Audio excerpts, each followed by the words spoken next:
Sometimes that's the only pleasure we're getting because we lead these really tight lives, like we painted ourselves into a corner where there is no joy, and perhaps that food was the only thing that was giving us joy. This is Katie Gordon, and you're listening to the Wait is Over podcast.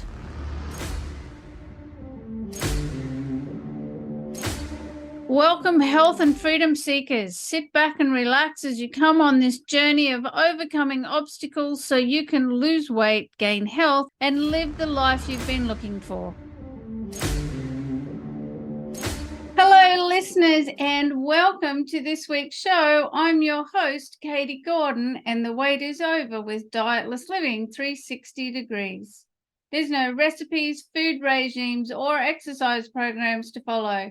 This is simply about how to take your life back, how to take control, because we all have a voice and we want to be heard. We want to forget about dieting, focus on living, and lose weight. And to do that, we need to create a new mindset, a mindset that gets us over the obstacles and challenges of life and our own unconscious programs, because it's really what's impacting on our weight and health and causing habit relapse. And the purpose of this podcast is to share with you what I learned over 25 years in dieting hell and spending over $100,000 working out how to step into dietless living. And this week, we're talking about overcoming that weight loss obstacle of our feelings. So why do we keep eating the foods that are keeping us fat? I often ask myself that question. Why the hell are you eating this, Katie? This is what's keeping you fat. This is what you know you need to give up. So why are you eating it? Well, we eat the foods that we eat to do a number of things, right? We're either eating it to soothe ourselves, to quieten down our internal chatter, that voice in our head. We do it simply because we've developed a habit of doing it at certain times of the day, at certain points where we feel certain ways. We do it because it tastes good, that it gives us a moment of joy or pleasure, even though it's only for a moment. You know, that old saying, a moment of joy on the lips and a lifetime on the hips, something like that. I'm not sure, but you know what I mean. It's only a momentary pleasure, but we keep eating it.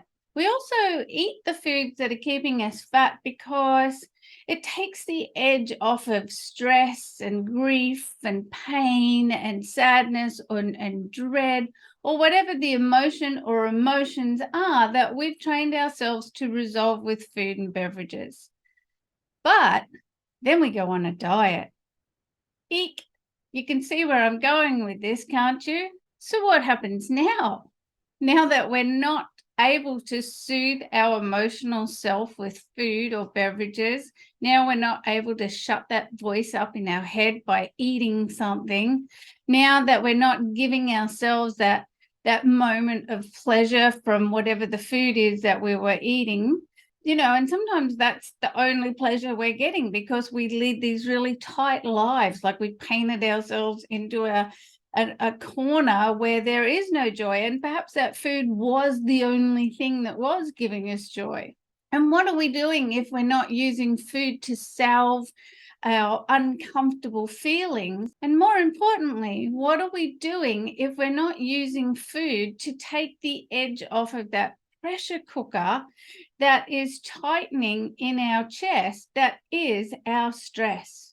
And on top of all of that, we've still got the body's desire to follow the habit that we've trained it to do. And where it's still driving us towards food that are keeping us fat, but we're on a diet and we're going, no, I need to be over here. You please stop doing that. I think I've mentioned that in another podcast where we just want to say no to ourselves, and that simply be the end of the conversation. But that's not how it works, is it? And we all know that because we've all struggled to try and give this up.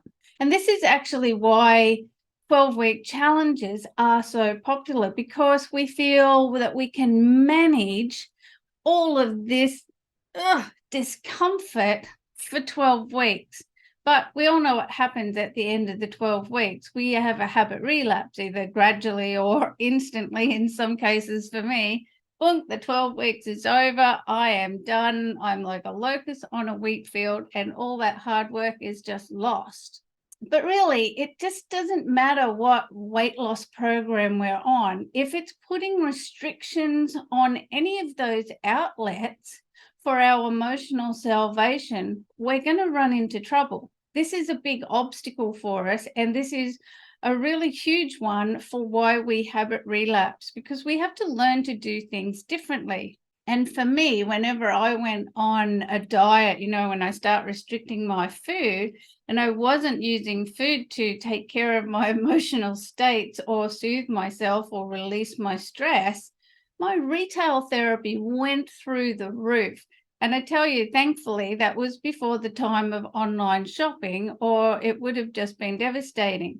There was also more tantrums, outbursts, crying. There was a lot of stress sleeping, which meant I was sleeping my life away. I was just getting home from work, exhausted, trying to manage the emotional state. And yet the point of going on a diet and losing weight is to have more energy. And yet it was giving me the actual opposite, because the stress was making me sleepy. That's how I deal with stress, is I go to sleep. But on the upside of all of that, because my anxiety would still be through the roof, my stress levels, I became a cleaning freak. So I would have the cleanest house whenever I was on a diet. The cupboards would be cleaned out, the wardrobes, everything would be spick and span, walls, cupboard doors, you name it, I cleaned it. But it's a really unhealthy approach to losing weight. And seriously, I really do remember this one time I paid a lot of money to go to a weight loss company, have a consultant that I saw every week. And, I'd come in there, do the weigh-in, get your measure. And one week I was sitting there across from this girl. She was lovely, but she was having her own struggles with weight as well. So she was on the program. And I was sitting across from her. I'd had a diabolical week at work. I'd just gotten off the scales that told the very unhappy story of my life, another weight gain, not a weight loss. And I was literally crying and saying, I'm just so stressed at work. I'm really doing my very, very, very, very best to stick to the eating program, to what I'm supposed to eat. But I keep falling off the wagon because my stress is so palpable and my hours are so stupid. And, all she could say, in absolute empathy as well, she totally understood, but all she could offer was, well, better luck next week. And it was so crushing to me just to hear that. What I needed was strategy. What I needed was somebody to explain to me what was happening, why my stress was through the roof while you're on a diet, how to manage yourself through that, what can you do? And the reality was, it wasn't until I changed the way that I thought, felt, and dealt with life that I was actually able to achieve the forever weight loss results that I'd been searching for. Because changing how we think, feel, and deal with life is actually what leads us to being able to make changes to how we live our life, our lifestyle choices. And that's what ultimately leads to our weight loss, health, and happiness. Because to create change, we do literally have to make change to ourselves, not just to our food, but to ourselves. We think we can, continue to live our life exactly the same way that we've been living it and ditch the weight forever. But that is just so far from the truth. There's so much more to weight loss than food and exercise and even mindset, right? Because we need actual success strategies and tools and techniques that we have in our toolbox to be able to overcome all of the weight loss obstacles that we have. And there's so many weight loss obstacles. I never understood exactly what they were.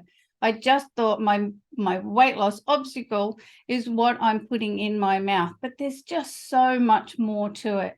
But to help you with today, with your feelings, and when you're adjusting your food and making your way forward into more healthy eating, there's a few things you can do. So, step one is just simply make a list of the top 5 obstacles that you have. Maybe it's the number of hours that you work. That was always a huge one for me, the number of hours that I was working every week.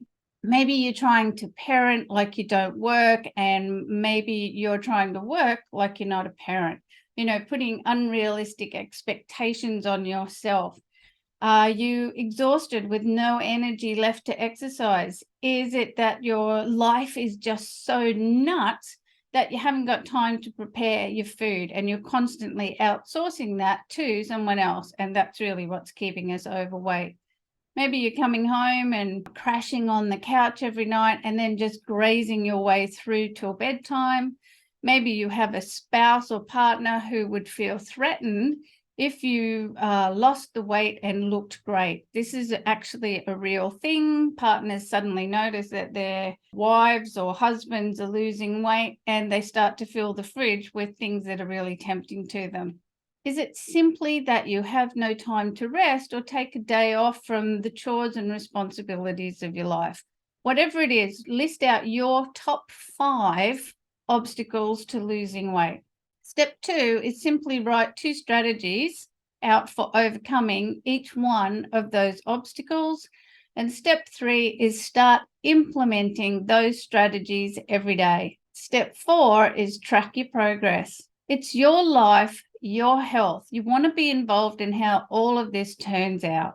So thank you for watching or listening today. If you want more help with this, simply book in for a private session and let's just get it done this week. Because life is for living and an ounce of adjustment is always easier to implement than 20 pounds of change. It's time to enjoy the life you've been looking for.